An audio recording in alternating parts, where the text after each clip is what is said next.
It was prom night, and I was ecstatic. I was dressed in a pink, strapless, diaphanous gown that fell to mid-thigh.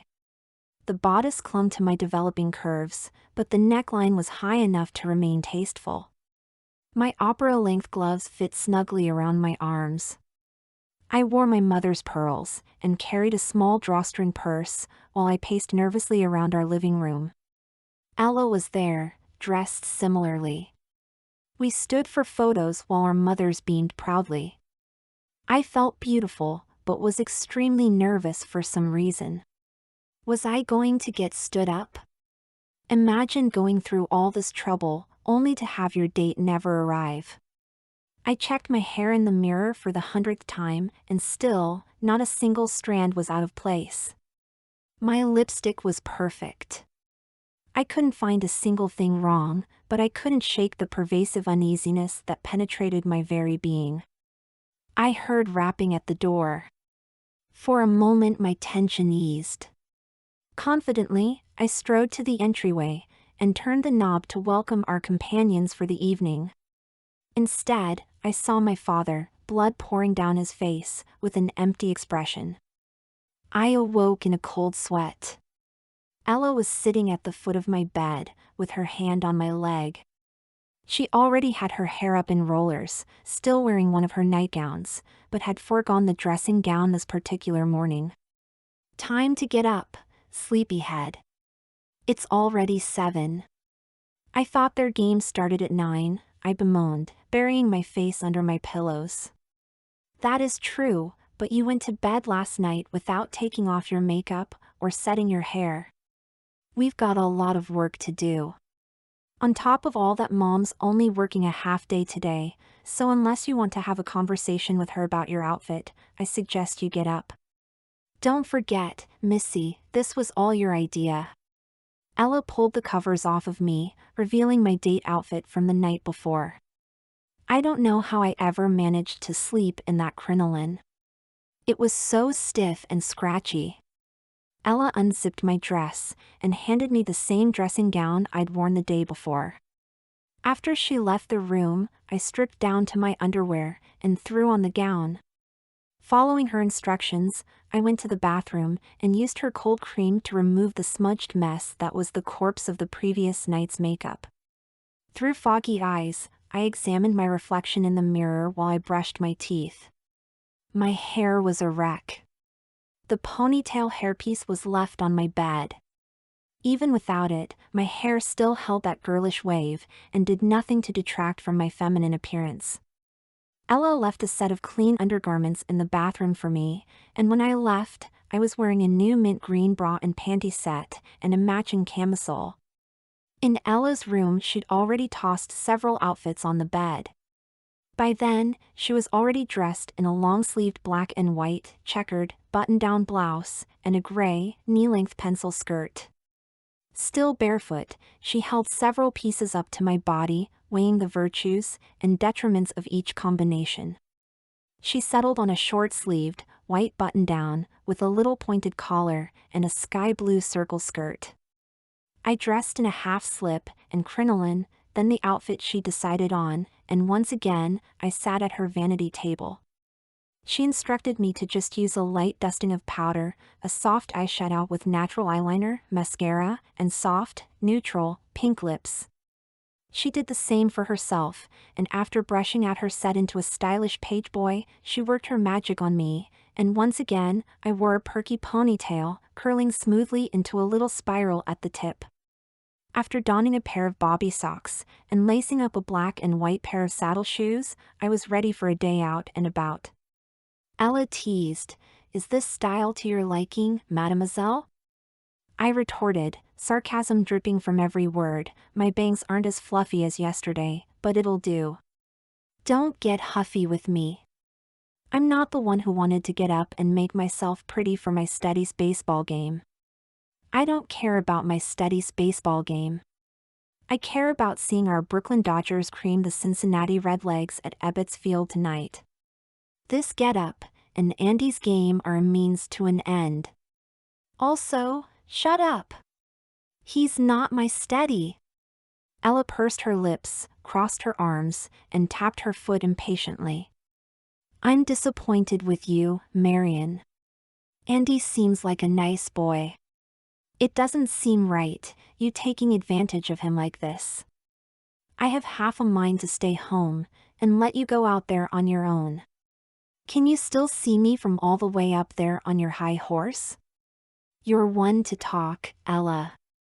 This whole thing was your idea. And don't act like you aren't champing at the bit to see Archie again. I don't know what you see in that idiot. First of all, that idiot, as you called him, is incredibly kind. I've never heard him say a cross word about anybody. Second, I wanted you to go on one date and then let the boy down gently. Girls do that kind of thing for each other all the time. I wasn't asking a lot. Except I'm not a girl, Ella. I clenched my fist tightly. My face flushed red. I screamed, "You always treat me like one of your girlfriends, when I'm not. I'm a boy. You play with my hair, and put makeup on me, and gossip about boys, and you act like it's the most normal thing in the world. Well, it's not. Now, the one time I decide to go along with it, you act like I'm the one being crazy." With tears streaming down her face, Ella shouted back, "Why wouldn't I treat you like a girl, when Archie and every other boy I know are twice the man you are? If you want to go to that stupid game, you're going to have to do it without me. Get out of my room, now, Marion." She pointed to the door. I'm surprised steam didn't come out of her ears. My insides were shredded, cut to pieces by her words. I grabbed the purse off her dresser and walked out into the living room.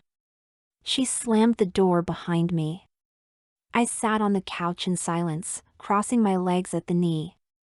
At first, I didn't even notice the girlish manner of my posture. Ella's words stung, probably more than she intended. Was I really only half a man? I certainly didn't look like one, and it was entirely my choice this time. I thought about my father again. Every time I did, the emotional pain was unbearable.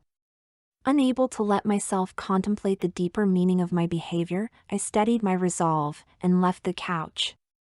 I made it all the way to the door, and even got my fingertips on the doorknob before I froze in a panic, unable to go any further.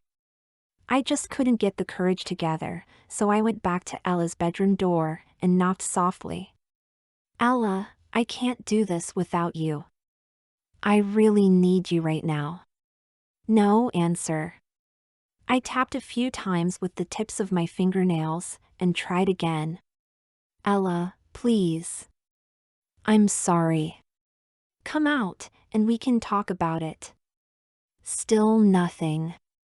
Not a peep.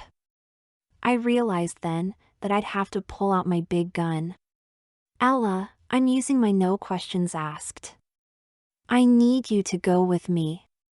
I heard her rustling around in there, and after a few minutes, the door opened. Her makeup was fixed, and she had her purse slung over her shoulder. "You're lucky I pinky promised. I'm going with you, but that doesn't mean I'm talking to you."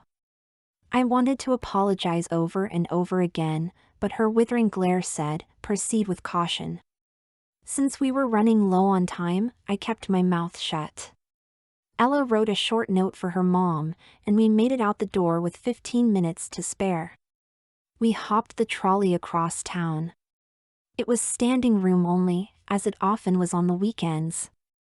I had resigned myself to hanging onto the loop and hoping for the best when two young men rose from their seats and offered them to us. I stood there like a confused imbecile, wondering what they were doing, when Ella thanked them politely and sat, pulling me down next to her. A few people were staring at this point, so I smiled politely and mouthed thank you.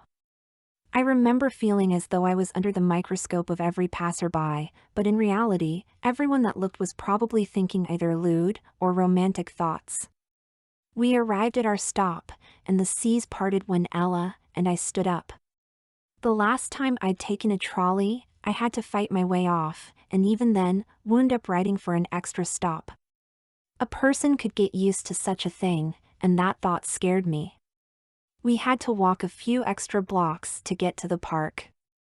I'd come to one of my brother's games on the side of town once.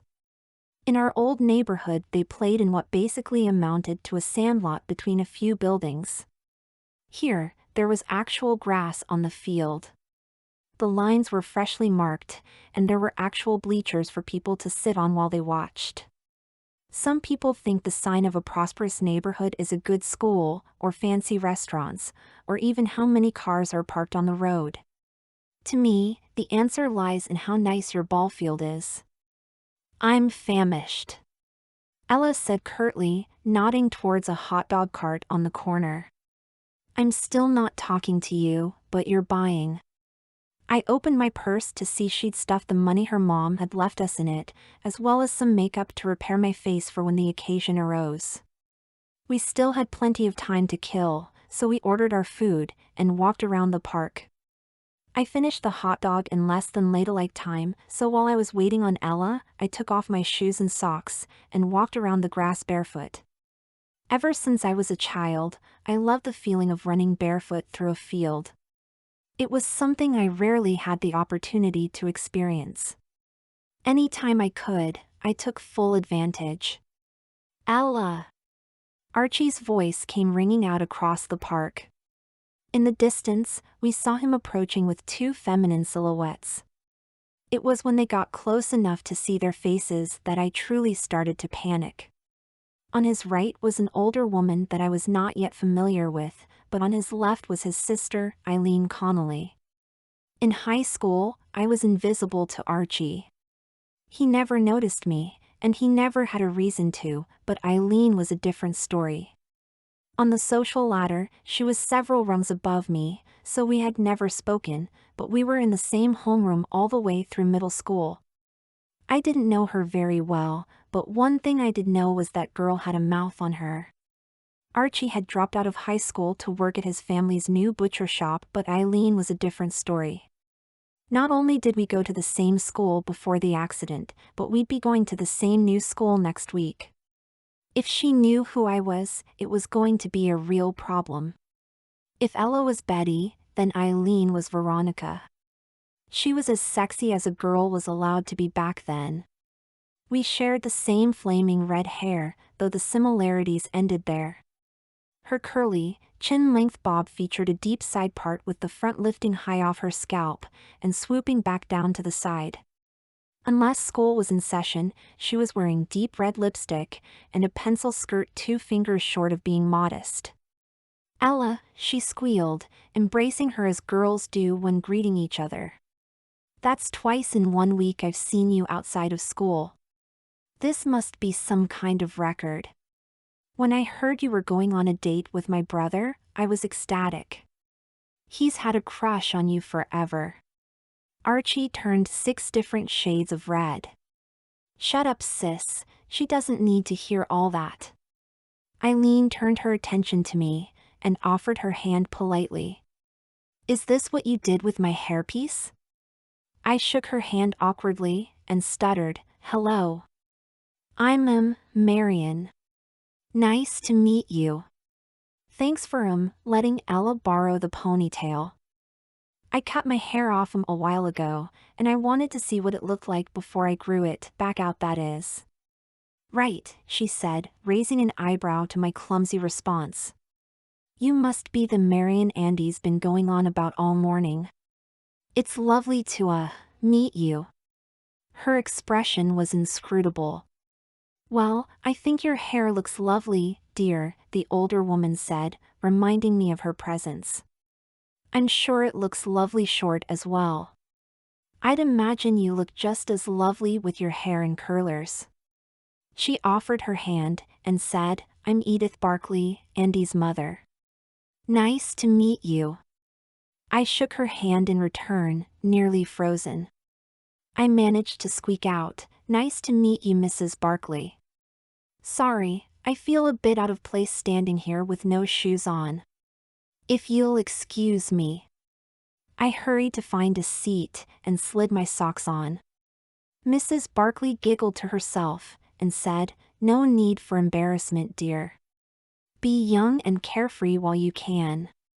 She was obviously a woman of privilege, in a nice floral print dress that perfectly matched her jacket, that perfectly matched her pillbox hat, that perfectly matched her gloves.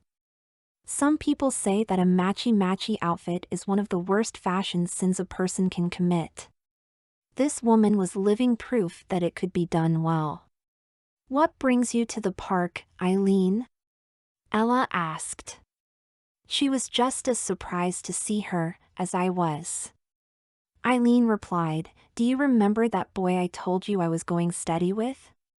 That's Jimmy, Andy's brother. We met through Andy actually. He took me to prom last year, remember?" I remember Andy saying something about a brother last night. I had no idea they were one and the same. They must be about the same age. Only separated by an hour, Mrs. Barkley interjected. "Speaking of my beautiful babies, they should be starting soon. Shall we?" I had just managed to finish tying my laces, so I hurried along behind everyone else walking to the bleachers. The stands were about as crowded as you would expect a Saturday afternoon baseball game to be, so we had no trouble finding an area where we could all sit together. Ella was still pretty irked, so I found myself sandwiched between Mrs. Barkley and Eileen. I could see Andy tossing a ball back and forth with another boy, who I assumed was his brother. They had a similar facial structure, though the other boy was a few inches taller, and his hair cut in the same close-cropped style that nearly every boy our age had, but it was a dirty blonde, slightly lighter than Andy's brunette locks. I thought they looked spiffy in their baseball knickers, garments that always seemed out of place when I tried to wear them. From out of nowhere, far more raucous than I could have ever imagined her being, Mrs. Barkley yelled, "Let's go Sharks!" The designated time arrived, and the game was underway. At the top of the first inning, the Sharks were defending. I could infer from the exuberant cheers of Mrs. Barkley, the pitcher was her husband. He certainly had the same dapper countenance as his children, but more wizened. He threw the first pitch, a fastball, and the umpire cried, "Strike." Pitch number 2, and again, "Strike." There were only a couple dozen people watching this game, but when he threw the third strike, you'd have thought they had just won the World Series. I'll say this about Brooklyn. It doesn't matter how old you are, how much money you have, or where your family came from. We're going to tell you how we feel. The top of the first was finished, and Mr. Barkley had performed well. He struck out another poor kid, and their shortstop caught a line drive for the third out. It was time for the Sharks to swing for the fences, and the crowd was even more amped up. It was hard not to get swept up into the commotion. Andy was at bat first. He approached the plate and tapped the dust off his cleats. He readied his bat. The first pitch was thrown. There was no swing, since the pitch was wide right, but the umpire shouted, "Strike," getting my blood heated. "That's bull, ump. You couldn't call a cab." Swept up in the excitement, I'd forgotten to act as the demure young thing I appeared to be. I realized my error and turned to Mrs. Barkley, expecting at best a dirty judgmental look, but was shocked to instead see her standing next to me, echoing my sentiments. "How'd you get a square head in that round mask?" she shouted, playfully nudging my shoulder. The next pitch beamed Andy straight in the arm, and you could have probably heard the boos 6 blocks down the road. Andy kept his composure, but I could see the fury in his expression. I imagine if he could have gotten away with it, he would have charged the mound and decked that pitcher. 2 batters later, and the other team had managed to walk one. Jimmy stepped up to bat, eliciting cheers from the ladies on both sides of me. It was the most animated I think I'd ever seen Eileen. Again, the pitch was wide right, again the umpire called strike, and again we all voiced our displeasure. The second pitch came, and it was obviously wide, but this time Jimmy swung the bat. Not only that, he swung for the fences. One home run later, and the Sharks were up by 3. Mrs. Barkley, Eileen, and I were jumping up and down with glee. Meanwhile, Archie and Ella couldn't be bothered. The two were stuck staring into each other's eyes like love-struck puppies. The game continued, and over the next 8 innings, the opposing team had managed to scrape together 4 runs, and the Sharks just couldn't seem to cross home again. It was the bottom of the 9th, and Andy was at bat, with 3 balls, 2 strikes, and 2 outs on the board. The pitch came, and this one was straight across the plate. Andy swung big, and hit a fly ball right up the middle. It was going, and the small crowd were on the edge of their seats. He started slowly trotting down to first base, never taking his eye off the ball. We all hoped that it was going to make it, but alas, it was short by about 10 feet, and landed straight in the center fielder's glove. Everyone in attendance let out a collective sigh of disappointment, but applauded his efforts nonetheless. We all made our way down to the field, while the 2 teams shook hands. The only person mad at Andy was Andy. I really screwed that one up. He took off his hat and threw it down on the ground. I half expected his dad to agree with him, but instead I was pleasantly surprised by his response. That's enough of that, son. You did your best, and that's all anyone can ask for. You boys played well today, and I'm proud of you both. I didn't know that was even a valid response from a sports dad. I'd only ever seen a man terrorize his children for their failures. You played better than I ever could, I offered, trying to comfort him. His frown instantly turned upside down, and he said, my one consolation is that I'm blessed with the presence of such a beautiful maiden. Even in defeat, he was a cornball. Shut up, nerd, his brother said in jest, pushing him playfully from behind. Be nice, Jimmy, Eileen said, admonishing him. Eileen stood on her tiptoes, and gave him a pleasant peck on the cheek. You must be the Marion I've been hearing so much about, Mr. Barkley said, turning his attention to me. I'm glad you'll be joining us tonight. It'll give us a chance to get to know each other. Did you have any trouble getting here today? I shook his hand politely. No, sir. My brother played a few games over here several years ago. Thank you for having me this evening. I'm very excited. I saw you in the stands cheering for my boy. Always wonderful to meet another real baseball fan. You'll find no shortage of those in our home. Now, we'll be needing a shower and a change of clothes. Can't wear these knickers all day after all. I didn't think about that, Andy said, realizing his error. You girls aren't going to want to sit in our living room and wait around while we get cleaned up. Really, it's no big deal, I said, waving off their concerns. We'll have Archie to entertain us. They could come to the salon with us, Mrs. Barkley, Eileen offered, eyeing me up and down. Marion here was just talking about needing a new hairdo while she grows her hair out. Why not today? That's a wonderful idea, Mrs. Barkley exclaimed. I froze solid when I realized just what they were proposing. I tried to come up with a plausible reason not to, but my brain had stopped working. Ella took pity on me, and for the first time since our blow-up, started trying to save me from my decisions. We can't do that, Mrs. Barkley. Whispering, she said, we can't really afford it, right now. Nonsense.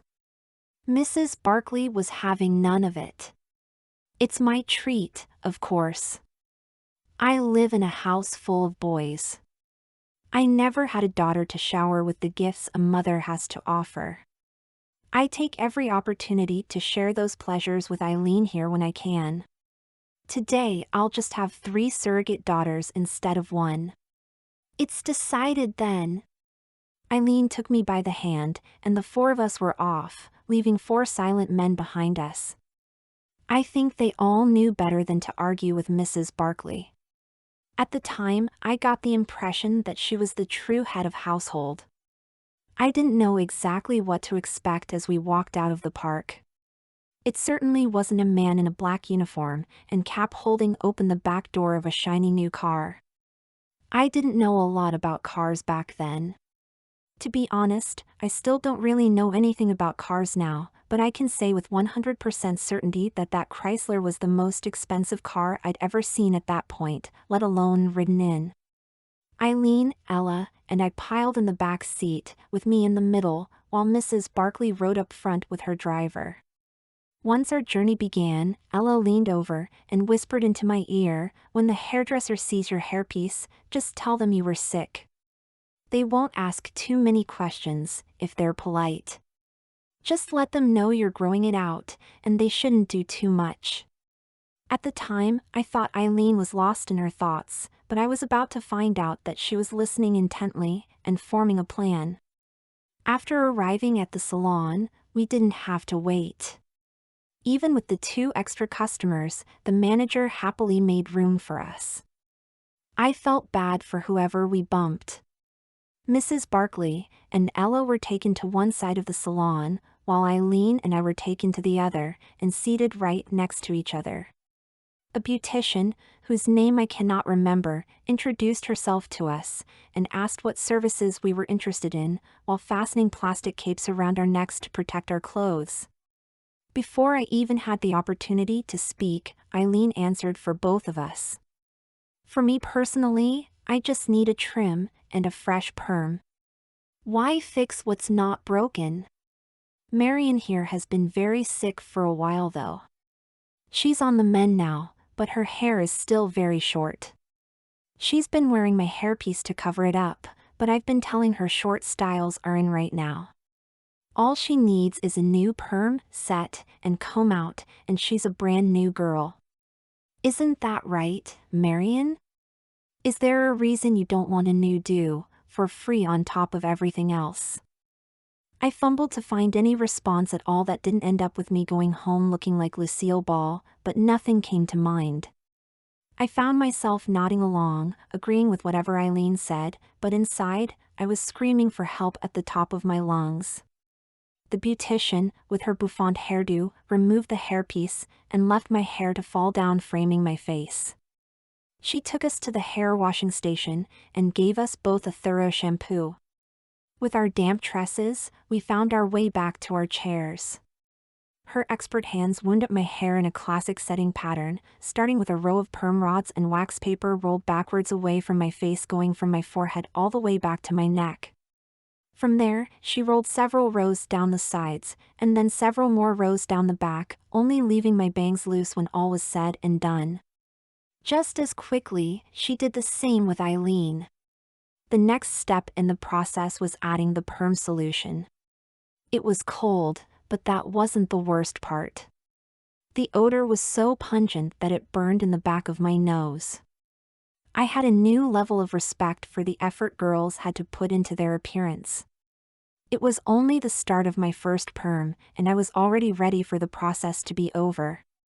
After both Eileen and I were thoroughly saturated, we were taken to the dryer station and left there for about 20 minutes.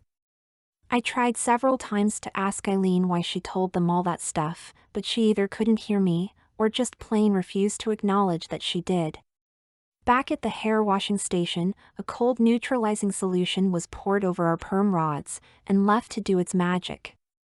Once that had processed, the solution was rinsed, and we were taken back to the salon chairs, where she expertly snipped away at both mine and Eileen's styles.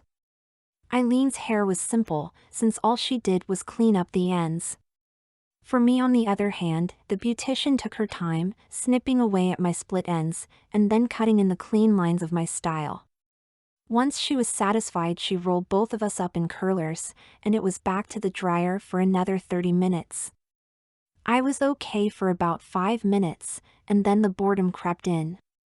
I'd had enough of that for a lifetime, so I found an issue of Cosmopolitan on a little table between me and the next station. Surprisingly, I was so enthralled by an article on the coming fall fashion trends that when the beautician came to collect us, I carried the magazine with me so I could finish. Eileen's hair was brushed out first. She had the same style she walked through the door with, but marginally shorter and much fluffier. For me, there were a lot of brush strokes to smooth the curl together, a lot of teasing to give it height, and a lot of hairspray to hold everything in place. I was the proud owner of a short bouffant style. It swept back away from my face, floating 2 inches above my scalp, while the bangs were parted deep on the right, falling halfway between my hairline and my eyebrows. The short bubble of wavy hair was cropped close to the back of my neck, and the sides fell just short of my earlobes. One thing I was certain of was that despite its length, this style could no longer be combed into anything remotely masculine. Eileen was effusive with her praise. "That coiffure is so you, Marion. It's to die for. To think, you walked in here with a year's worth of neglect, and now you're just as pretty as a picture." "Thanks," I muttered, frozen, staring into my reflection. How was I going to explain this to my mother? How was I going to get rid of it? Was I going to have to shave my head? A million questions raced through my mind, only quelled when Ella shrieked, "Oh my God, Marion! What have they done to you?" I turned to see Ella, her page boy bleached into a bright blonde. "Doesn't she look lovely?" Eileen asked, grinning from ear to ear. Mrs. Barkley came around the corner, her hair up in a fresh-set poodle updo. "I'll say she does. Short hair really suits you, Marion." "Thank you," I said, hoping not to appear rude. "All right, girls, collect your things. I'll pay the tab, and then we're going on a little shopping excursion before we meet the boys." Another short car ride later, and we had pulled up to the doors of Abraham and Strauss. The sheer immensity of the building was daunting. 5 stories on a city block, filled with clothes, home goods, and all the knickknacks and baubles one could imagine. Once inside, Mrs. Barkley had arranged for us all to meet with a tailor to get measured for our new outfits. Apparently, she and Eileen had plans to purchase new suits. They were to attend some upcoming event for the Junior League, so Ella and I were conscripted into the hunt for the perfect attire. I didn't understand why I'd need a new outfit, but Mrs. Barkley was quite insistent. After the gentleman took my measurements, I wandered around the department, hoping that I looked like I was supposed to be there. I strolled from mannequin to mannequin, not sure exactly what I was looking for. Suddenly, as though by fate itself, I came upon a bust wearing a gingham ensemble that, even with my reluctant mindset, I had to admit was delightfully precious. I couldn't take my eyes off of the display. "It's lovely, isn't it?" Mrs. Barkley had snuck up beside me. I jumped at the sound of her voice. "I'm sorry, I didn't mean to scare you." "That's okay, ma'am. I was just admiring the print. It's certainly nicer than anything I've ever owned." She snapped her fingers, getting the attention of the nearby clerk, and pointed to the display. "She'll take everything on this mannequin, Javier." "Ma'am, that's too much." I waved my arms, blushing at the embarrassment of riches being thrust upon me. Especially considering it's an outfit I wasn't supposed to want in the first place. "Nonsense. I understand you were sick for a while. It sounds to me like you could use a win." "I don't want to pry into your personal business, dear. I just want to make sure you're okay. I know it's a bit premature, but my son is quite taken by you." I don't blame him. My face flushed crimson. "I don't understand why. I'm a touch awkward, ma'am. Maybe in how you carry yourself, but believe me, you're a pretty girl blossoming into a beautiful young woman. He'd be lucky to have you. If you need anything at all, don't hesitate to ask, okay?" I nodded in agreement, and we rejoined Ella and Eileen, who'd made their selections. "Where should I have the packages sent, Mrs. Barkley?" Javier asked, clipboard in hand. "You can send my purchases to my residence, Javier. As far as the girls' things."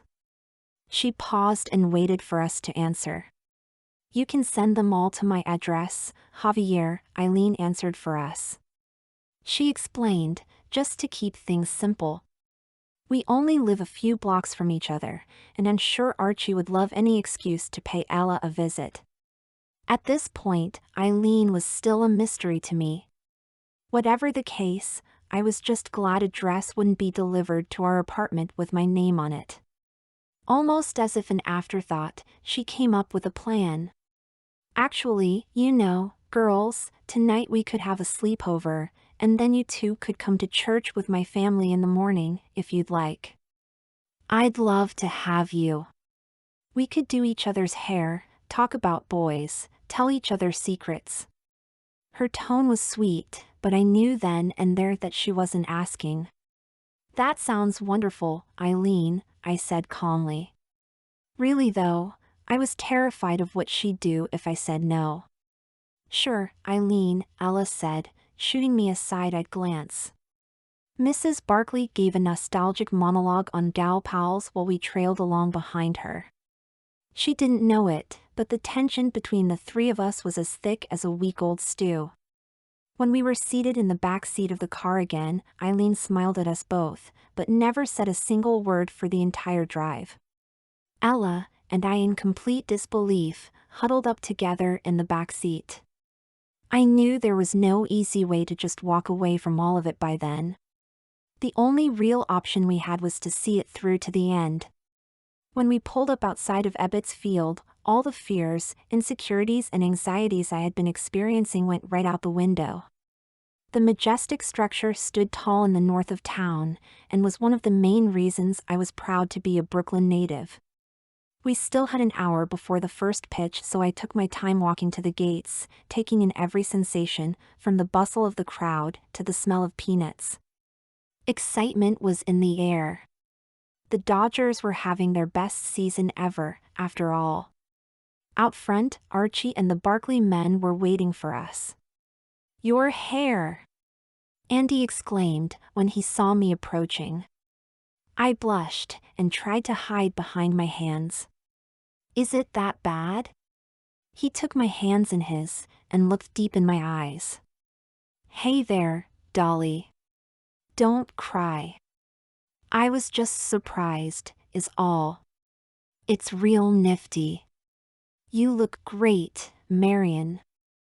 I wasn't crying. For some reason, his compliments made me feel warm inside. I looked back into his eyes and felt a comfort wash over me. I fluffed the ends proudly, and already knowing his answer, asked him, "Do you really think it looks keen, Andy?" "Of course, doll. You're even more gorgeous than before." Anytime I was afraid of being read, Andy was there to remind me just how silly that idea was. His father cleared his throat loudly. I assume he was trying to get our attention, while embarrassing us as little as possible. We didn't notice till that moment, but everyone was staring at us. For a minute there, I felt like the only people in the world were Andy and me. "Come along now, children. Let's get to our seats." In the park we found our box behind home plate. It was the best view in the house, as far as I'm concerned. Sure, I'd never catch a foul ball or a home run there, but let's be honest, I was never going to do that anyway. Nothing was particularly special about the seats other than the color. I think it just felt special to have a tiny little section of 10 chairs that were just for us. The crowd was electric. I actually felt bad for the Redlegs. When another team came to Brooklyn, we let them know exactly where they were. You couldn't find better fans. It gave a new meaning to the term home field advantage. I took a seat between Andy and his father, setting my purse beneath me on the ground. The two of them talked over me, while I kept my eyes on the field, eager for the game to begin. Jimmy and Eileen had gone to grab refreshments for everyone, so Ella seized the opportunity. "Marion, I need to powder my nose. Would you join me, please?" Playing my part, I grabbed my bag, and we headed to the concourse. Once out of earshot, Ella said, "I'm so sorry about this, Marion. How are we going to explain your hair when we get home tomorrow? Wait, are we actually going to stay at that psycho's house tonight?" Eileen's not a psycho. She's my friend. I'm sure there's a logical explanation for everything. If she did recognize you, I don't see why she'd want to humiliate you. Sure, she's got a fierce reputation, but she's not malicious. We'll stay there tonight and see what's what. Besides, it will give us some time to figure out what to do about your look. If you're sure, I'll go along with it. There's a payphone over there. We should call your mom." I fished a nickel out of my purse, and we dialed the number. Ella's mom answered, but I only heard one half of the conversation. "Hey Mom, we're at Ebbets Field now. I know I should have talked to you about it face to face, but with your schedule there wasn't really a good time. Yeah, Marion's with me. He's having a good time. Yes, we're safe. No, their parents are here. So's Eileen, she's doing well. Actually, she invited me to stay the night tonight. Marion's going to stay with the boys over at Andy's. Okay, I promise. Love you. Marion loves you too. See you tomorrow." Ella hung up the receiver. We're covered until tomorrow. We should hurry back to our seats before someone comes looking for us. All through the national anthem, my mind was in 1,000 other places, but it was a different story once Sandy Koufax took to the mound. "Where's Nook?" I asked. "I'm not sure, sweetheart," Mr. Barkley answered. "Don Newcomb hasn't played in the last few games. I haven't read anything about an injury, so I'd assume he's probably resting up for the National League Championship. But Koufax isn't even a starter usually. I hope everything is okay." It's funny to think how I thought so little of him back then, when he'd go on to have one of the greatest careers in the history of baseball. "Looks like you've brought us a real fan, son," Mr. Barkley said, patting his boy on the back. "I know you two were preoccupied with your date, so you probably missed it. Erskine didn't do so great last night. I imagine that's why they're giving the youngsters a chance." At the top of the first inning, Johnny Temple made his way to the plate. Koufax first pitched a ball. The second go-round he followed it with a strike, right down the middle. Koufax tried for another fastball after, but Temple got a hold of it and hit a fly ball right up the middle. He didn't quite get all of it though, and Snyder managed to get underneath it. That was the first out. When Burgess stepped up next, they played a similar game of cat and mouse, but this time, Koufax managed to strike him out. I got a little nervous when Klasiski managed to take a base, but my worries proved unfounded when Furillo caught another fly ball to send the Redlegs back onto the field. The bottom of the first started with a double play by Gillum. After that, Fowler managed to strike out Reese, but threw a wild pitch on Snyder, so Gillum was able to steal third. One fly ball later, and Gillum was able to bring it home for the first run on the board. Right after that, Snyder was still on first. Furillo was at bat. Fowler threw one, and Furillo didn't even try to mess with it. I think Fowler had something to prove then, but failed to make his point. His second pitch was straight over the plate. Furillo wasn't having any of it though. He made solid contact with the ball, sending it right up the middle. Going, gone. Not a single but was in its seat because Carl Furillo had just hit a 2-run home run. I was jumping up and down, clapping my hands together, when I turned to look up at Andy. Just as swept up in the moment as I was, he leaned down and planted a big fat kiss on my lips, and then pulled me tight into his chest. "Andy, your parents are right there," I said, nodding back to his father. If I could have seen behind me, I would have seen Mr. Barkley grinning proudly. The next few innings, neither team would give ground, but there was a ferocity to Koufax. He didn't let a single runner on base. In the fourth, Jackie Robinson managed to steal his way to another run for the Dodgers. For the rest of the game, Koufax was striking out hitters left and right. Through the use of good fundamentals, the Dodgers had managed to score 3 more runs. In the ninth, when Bridges hit a pop-up to short, Pee Wee Reese easily made the catch, and that was it. The Brooklyn Dodgers beat the Cincinnati Redlegs in a blowout 7-0. We destroyed them. Again, not a soul was sitting down. People were throwing their hats in the air and cheering long after the last play had been made. I must have gotten swept up in the moment, because this time, when I locked eyes with Andy, it was me grabbing him by the cheeks and planting a big wet one on his lips. When I remembered myself, for the 100th time that day, everyone was staring at us. "Just a little thank you for bringing me today," I whispered, shyly, my cheeks burning red. After battling our way through the mob, everyone said their goodbyes outside. Andy had pulled me aside to have a private conversation. "I'm really glad you came today, Marion. I have to admit, I thought I blew it last night, but here you are. It's like a dream come true. You're sweet, Andy, but I'm no dream. You could do so much better than me. Trust me." I saw the sadness on his face, but he was trying to keep it together as was expected of young men back then. Honestly, my heart broke a little. "That's nonsense. You're the gingiest girl I've ever met. You're just so pretty. Wait, sorry, you're more than that. You're smart. You like science fiction. You love baseball. We have so much in common. Just say you'll go out with me one more time. Please. If you say no again, I just might die." He was being melodramatic, sure, but who isn't at that age? With all those hormones raging, everything is just so big. Inside, I was being melodramatic too. I wanted out of my predicament, but I didn't want to hurt the boy either. "I'll think about it. Just give me a little time to decide." His face lit up, and he pulled me into a tight embrace. "You're the best, Marion. I'll call you later this week."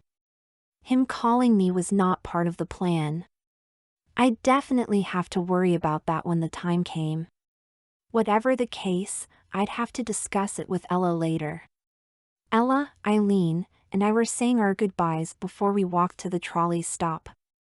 Archie had decided to stay behind for a boys' night since we were having a girls' night. "Are you sure I can't call you girls a cab?" Mrs. Barkley asked for the 100th time.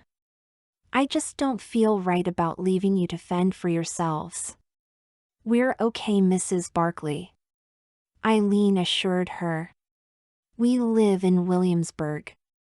There aren't too many stops. It's still daylight out, anyway. Thanks so much for everything today." Ella and I echoed her sentiments, and after a prolonged goodbye, we headed to the trolley stop on the corner. Once we got to the stop, Ella looked back to make sure we were out of earshot, and then she went off. "What the hell was that, Eileen? Were you trying to torture Marion?" After the outburst, she realized that everyone at the stop was staring at the three of us, so she quickly zipped her lips. The trolley didn't pull up too much later, and we were on our way back to the neighborhood. I had a good mind to stay on when we got to Eileen's stop, and just ride it the rest of the way back to our apartment, but I didn't plan far enough ahead to get past Magda and out of my costume. When we got to the butcher shop, instead of going in the main entrance, we went through a side door and up a staircase to the Connolly family's apartment. Is that you, Eileen? Her mother called out in her thick Scottish brogue. Come to the kitchen before you go to your room. Coming, mother, she shouted back, slipping her shoes off at the doorway. We followed her example, and left our shoes in the pile by the back door. I've got Ella and Marion from down the street with me. The Connolly household wasn't dirty by any means, but it wasn't exactly organized either. On the hutch in the entryway alone, there was a toy car, a feather duster, 2 sets of keys, a full bottle of Coke, and a rubber chicken for some reason. I hadn't seen them yet, but I heard what sounded like a mob of small children pitter-pattering across the floor. Navigating through the maze of unpacked boxes and stacks of newspapers, we found our way to the kitchen, where Mrs. Connolly was waiting with a baby on her hip. Ella dearie, how are you? She said with a cigarette hanging from her lips. She pulled Ella tightly into her oversized bosom. I tried not to snicker when Ella looked like she was going to suffocate. She was a shapely lady, not cursed with an excess of shame. Her hair was up in rollers under a hairnet, and she wore a floral print muumuu. How's your mother doing? Did you all enjoy that corned beef last week? Thanks for asking, Mrs. Connolly. She's fine, and it was delicious. Ella was always so polite. I knew for a fact that she didn't want to be there at that moment, but not another soul had any reason to think otherwise.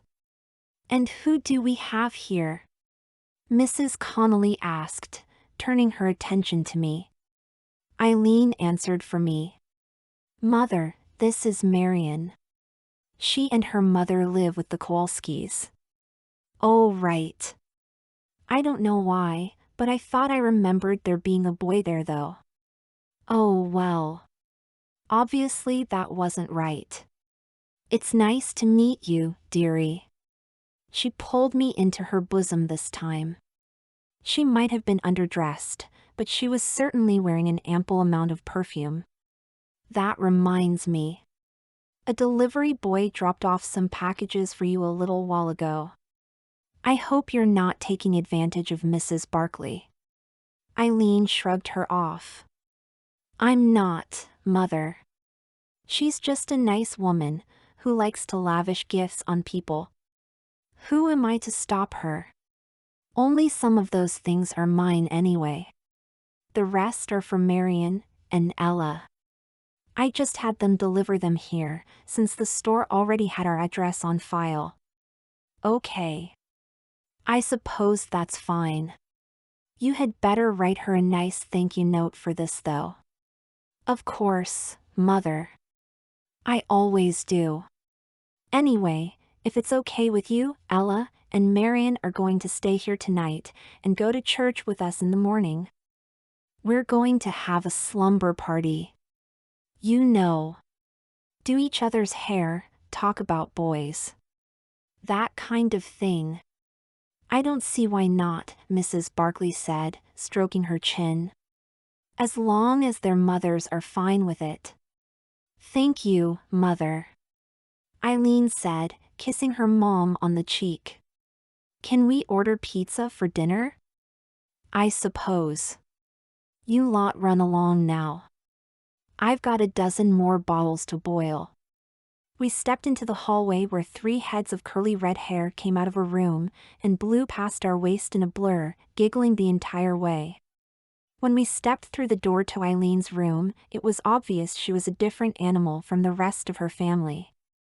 Everything had a place.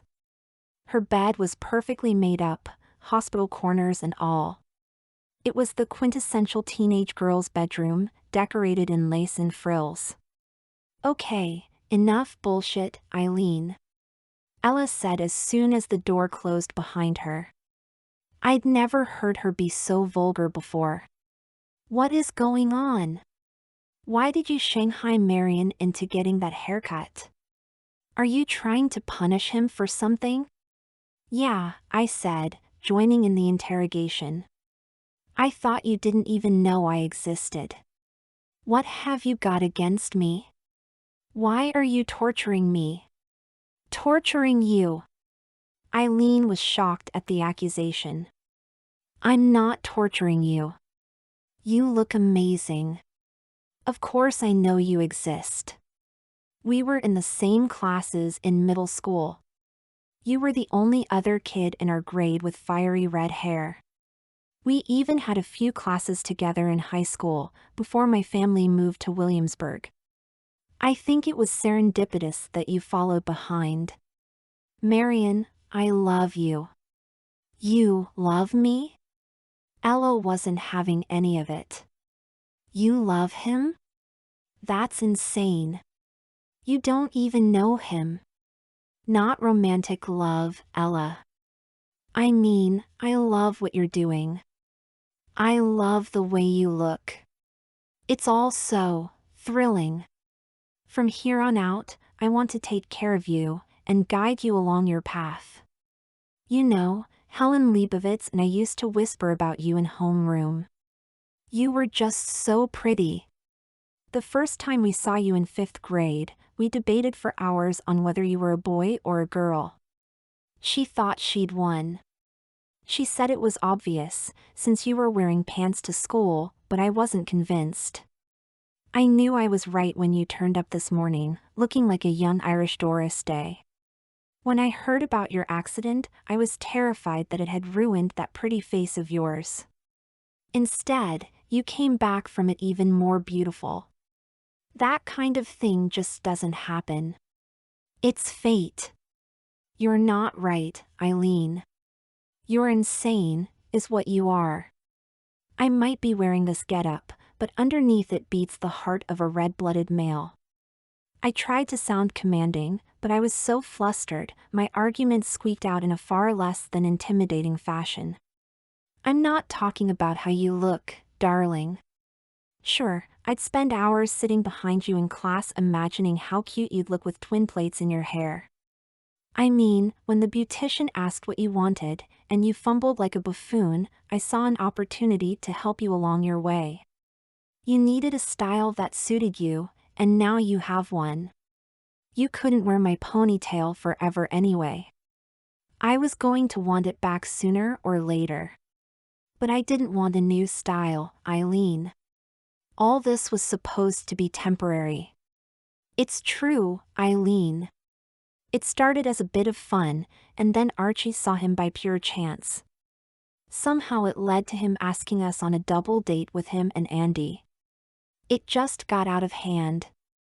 And sure, my stupid brother was the instigator, but Marion came out today looking like just another teeny bopper, of her own volition.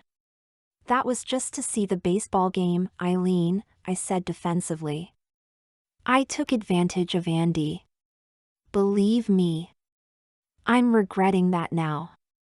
A sardonic smile crossed her lips. So then, what was that kiss? He kissed me after that home run. He just got swept up in the moment. Not that one, Marion. The second one. You kissed him. Wait, she's right actually, Ella said, turning her focus back to me. We all saw that, Marion. You did kiss him unprovoked. What was that all about? That was... I tried to come up with a halfway decent excuse, but that well was dry, so I wound up reusing one. I got swept up in the moment too. Ella, who had fully switched sides at this point, crossed her arms and raised an eyebrow. It seemed to me you got swept up by him. Not the ball game. I mean, I don't know a lot about baseball myself, but after the trouncing the Dodgers gave the Redlegs, the ending was sort of anticlimactic. I could literally feel my face burning crimson. She's right, sweetie, Eileen joined in. You swooned, the same way I swoon when Jimmy kisses me like that. I searched for any other reason, other than the one I didn't like.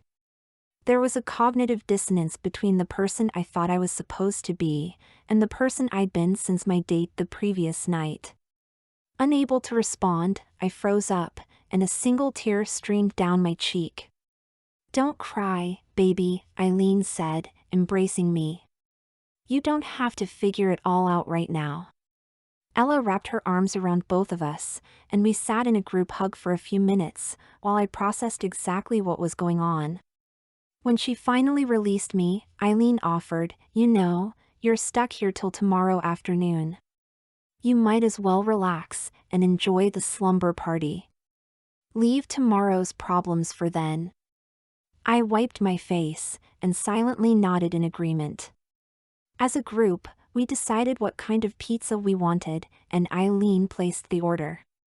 I'd never known anyone who had a phone in their bedroom, but Eileen was the kind of girl who got what she wanted, so it didn't surprise me. She put on a record, and we spent the rest of the evening talking about people we went to school with and doing our nails. When bedtime approached, Eileen loaned us 2 nightgowns to sleep in, and the girls taught me how to set my hair for the evening. I had most of my hair rolled up in pin curls following the lines of my style, and 2 little curlers holding my bangs taut above my forehead. We washed off our makeup, and I was shown how to wrap my hair in a chiffon scarf to protect it while I slept. In true slumber party fashion, we were up for another 2 hours after the lights went out.